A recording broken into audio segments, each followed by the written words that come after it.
আন্দোলনে যারা শহীদ হয়েছেন তাদের আত্মার মাগফিরাত কামনা করছে, আত্মার মাগফিরাত কামনা করছে।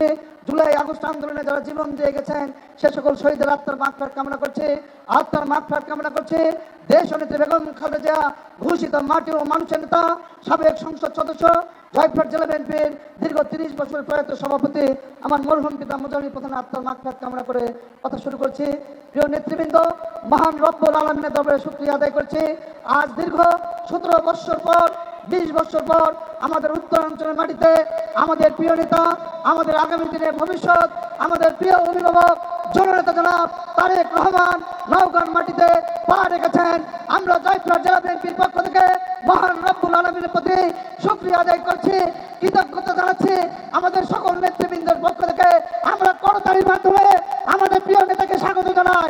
নেতা আছে, আমাদের মার্কা আছে, উন্নয়নে উৎপাদনে মার্কা আছে, 31 দফার মার্কা আছে।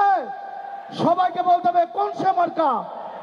গলা ছাড়ো, জয়পুরহাটে নওগাঁতে তারেক রহমানের, খালেদা জিয়ার, শহীদ জিয়ার উন্নয়নে, স্বাস্থ্যতে, চিকিৎসাতে, কৃষিতে সবাই বলো।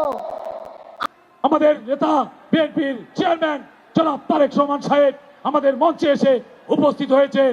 এজন্য সবাই আমরা তাকে করতালির মাধ্যমে অভিনন্দন জানাই।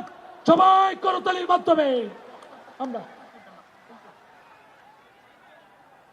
এ পর্যায়ে বক্তব্য রাখবেন নওগাঁ জেলা বিএনপির সম্মানিত সভাপতি, শুভেচ্ছা বক্তব্য রাখবেন নওগাঁ জেলা বিএনপির সম্মানিত সভাপতি জননেতা আবু বকর সিদ্দিকী নানু ভাই আপনাদের সামনে বক্তব্য রাখবেন।